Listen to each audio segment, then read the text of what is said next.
Hi, and welcome back to the channel, ladies and gentlemen. Things are changing. Things are evolving. Things are moving around. You know the way we started all this from the beginning. I always tell us, I say, as we move on, we'll evolve and we'll learn a couple of things. You understand? So I just felt to be giving you the big chops now separated. So one after SmackDown and one after Raw. So in case this is the first time you're watching this, the big chops are basically my biggest takeaways from the show that just happened. So last night, Friday Night SmackDown was a very eventful one.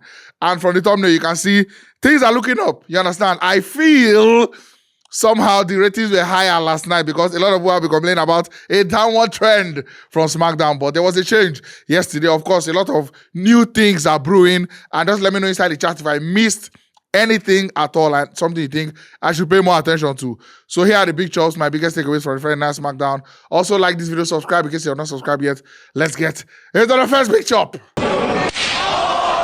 Gunther versus Royce must be one of the best matches of Friday Night SmackDown in the last 10 years. Not 10 years, possibly, but I'm just saying in the last few weeks where SmackDown has been somehow on a downward turn, I feel that match really brought everybody back on board and Royce really turned up in that match. His best match so far. And you can see from the way the match went and the way the crowd was vibrating towards the match as well. Very well done. And also, the finish of the match sets things up now for the coming weeks. Properly, we are going to see Royce versus the MFTs now, maybe one by one, and then he'll take on solo at the end of the day, or maybe he will team up with somebody and take on the whole team. Whatever way they want to go with it, basically, Royce story continues. He's progressing now, gingerly. And then for Gunther, beautifully sets up that his match with Cody Rhodes. And some people keep asking for the dark side of Cody Rhodes, but me, I feel from time to time, Cody gives us that little The Kid Wilson interviewed recently got his own, one of the most nastily delivered crossroads recently. And then out of nowhere, Gunther was forming Wiseman, doing camera ginger, before you know, tooth. Crossroads, and that was it. And Cody had a nasty mean mug on his face. So it sets us up for the next few weeks of one or two that will happen before we get to Clash in Italy, in Torino, in Turin. So a very beautiful ending to Friday Night SmackDown, one of the best in the last few weeks. On to the next shop now. Choo-choo, so we are officially on our way. We have booked the ride, the rider has come, and the trip has started. Carmelo Hayes versus Trick Williams, I don't think is far off anymore. You saw Carmelo Hayes in that segment that he was bashing Ricky Sainz before their match, and basically he was giving so many references to Trick Williams in that segment.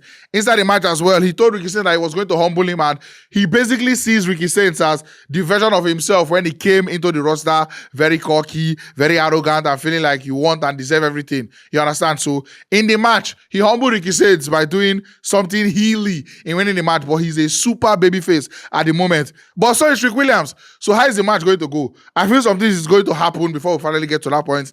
Maybe they may be aiming for SummerSlam, but on the way there, a lot of things are going to happen and we'll be getting some crossovers between the two of them before we finally get the match. And I feel this is the launching pad and we are officially on our way now. On to the next shop.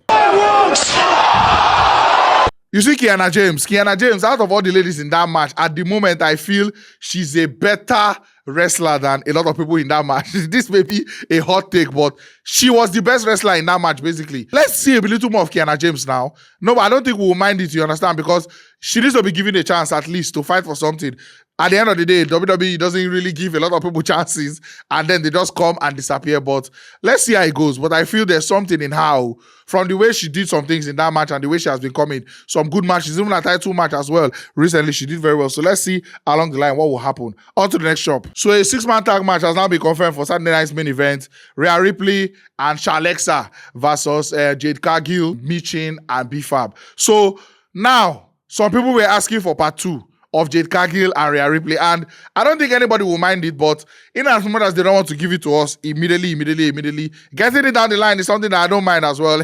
If, of course, you may be saying that a lot of things WWE bring, I don't mind, but I mean, logically, maybe getting it too soon may spoil it. I don't know if spoil is the right word to use, but them making us wait a bit more longer now, you understand, down the line, maybe SummerSlam again is what they are trying to drag a lot of these matches to. Makes sense. It makes sense because that shouldn't be a match that should not come in any, PLE in passing. Them saving it for like a major thing is something that I can excuse and say, okay, let's have some things going on before we get to that point. And it's also nice to see that a lot of people's opinions about Jade Cargill are beginning to change. I'm seeing like a turn in the opinion that she's just all looks and no doings. But now she's doing a lot, she's saying a lot, and a lot of people are beginning to come on board. This Damian Priest and R-Truth tag team and tag team championship, I feel, is something that they can actually drag for as much as they want.